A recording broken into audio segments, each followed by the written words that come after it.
যে অথরিটি, এইসব বিষয়গুলো আলোচনা শেষ হয়নি, আগামীকাল এটির উপর আলোচনা হবে।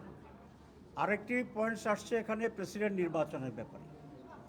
আমাদের এখানকার তো হচ্ছে পার্লামেন্ট প্রেসিডেন্ট নির্বাচিত করে, তো ঐকমত্য কমিশন যেটা রেফার করেছে সেটা হচ্ছে প্রেসিডেন্ট নির্বাচনটি গ্রাসরুট লেভেলে আপ টু মেম্বার পর্যন্ত ইলেকট্রাল বডি তৈরি হবে, এটা প্রায় 70,000, এবং তাদের মাধ্যমে উনি ডাইরেক্ট ইলেক্টেড হবেন।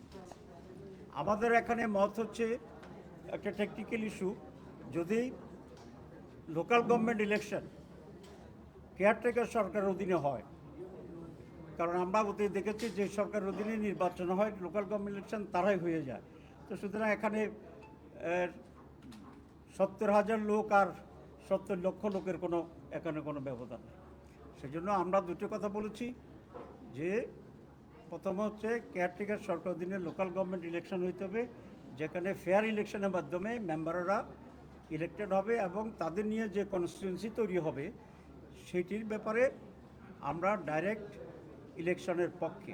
তবে সাইজটা কি ইউনিয়ন কাউন্সিল মেম্বার পর্যন্ত হবে, নাকি আরেকটু কনসাইজ করে ইউনিয়ন কাউন্সিলের চেয়ারম্যান পর্যন্ত যাওয়া যাবে, এটা নিয়ে আমরা আলোচনার পক্ষে এবং সে আলোচনাটি হবে। এই দুটি কথা। একজন সাংবাদিক আমাকে বলছিলেন যে আপনাদেরকে নাকি একটু বেশি সময় দেওয়া হয়েছে, তো আসলে আমরা গতকালেরটা আজকেরটা মিলে যা পোষাই দিচ্ছি, এই চেয়ে বেশি কিছু না। Thank you very much.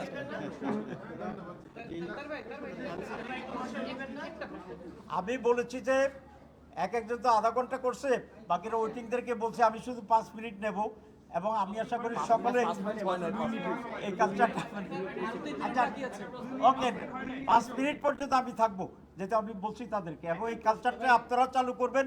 যারা লম্বা করে তাদেরকে বলুন যে ক্ষমা করেন, ঠিক আছে?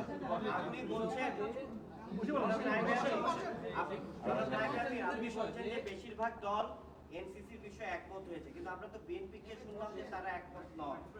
বিএনপি থেকে বাম রাজনৈতিক দলগুলো তো একমত নয়, সেক্ষেত্রে কি বলা যায় যে সবাই একমত হয়েছে? আমি সবাই তো বলিনি, আমি বলছি বেশি সংখ্যক দল, তো কম সংখ্যকের ভিতরে বিএনপিও আছে। 2, আলিয়ার সাহেব বলেছেন মোর দেন 3/4, 4 ভাগে 3 ভাগে নীতিগতভাবে এটার সাথে একমত হয়েছে। তবে আমরা চেষ্টা করছি আরো কনসেনসাস কিভাবে আনা যায় আলাপ করার জন্য, এই জন্য একটু লম্বা করে আমরা কথা বলতেছি।